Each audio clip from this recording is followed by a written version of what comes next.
Alright, so we're going to be looking at the Striker AC today. Instead of a particular perk, we're just going to kind of look as a whole because they all mesh together. But this guy's focus is the anti-material charge. Now, pretty much every Outlander has this ability, and the way it works is it's just a quick punch that can break any buildings that it interacts with and even does some damage to enemies. And this guy's variant is focused on making that ability as good as possible.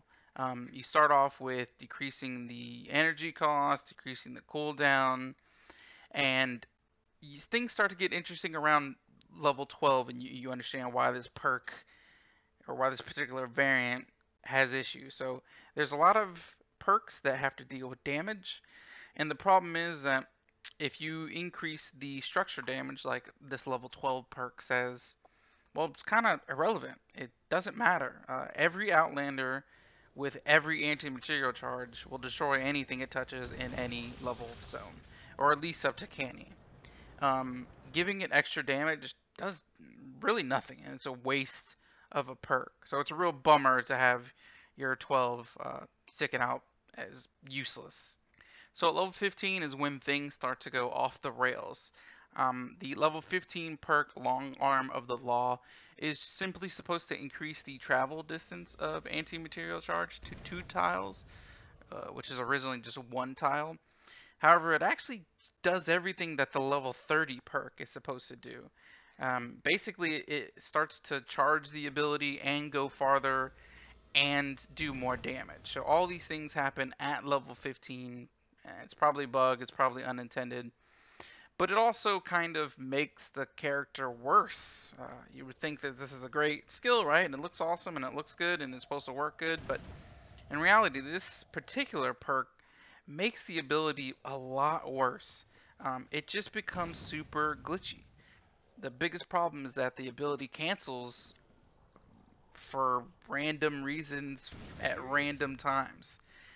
Basically, the way it works is if you're running, you hit the ability, it'll start up and then immediately cancel. If you get hit by something and you're using the ability, it'll cancel. If you're walking backwards and you use the ability, it'll cancel. If you're too close to a wall that you want to destroy with your punch and you use the ability, well, sometimes it'll cancel. It's pretty much a 50-50. For the record, this ability charges automatically. It's advertised that you're supposed to hold it down to make it charge, but it just charges automatically, and you can actually hit the button again to cancel it early.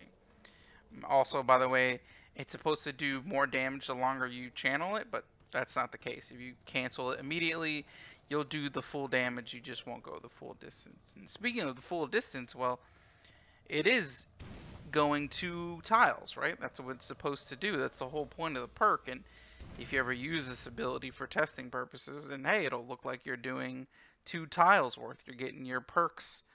However, that actually is not how it works. I found through testing that basically hitting any structure turns this 2 tile ability into a 1 tile ability. So basically, if you hit this ability and nothing's in your way, you'll go with two full tiles. If you hit anything on your way to those 2 tiles, your character will essentially stop and it'll become a level 1 anti-material charge and only go 1 tile. Now, in terms of damage and these other perks that can add damage and add vulnerability and all that stuff. Unfortunately, none of that even matters. These perks are all kind of a waste. The anti-material charge does negligible damage once you get past Stonewood. Even in Stonewood, it's not going to one-shot kill a lot of minions. It's going to, do a decent amount of damage and do enough impact to kind of stagger them. Once you get up past that, like many of the talents and perks and abilities in this game, it just doesn't scale. There's just issues with all the damage and the impact that you're normally supposed to do not working at a higher level. So in Canny, you're going to do about, 5% of a Husk's health, and you're definitely not going to stagger them. Not even a mini Husk. Regular Husks, nothing. Nothing takes damage of note from this ability. So all of the perks that are related to it are kind of useless. In fact, the fact that you're kind of out of control and doing an animation makes you more susceptible to getting killed. This using this skill in combat, the bread and butter, the whole point of this class is the worst thing you could do in combat. It's going to get you killed more than it's going to do any damage. And that really is the crux of this ability. Its bugginess aside, even if they fix the bugginess, the damage and the impact being negligible is the real problem and why this particular variant is pretty much unplayable.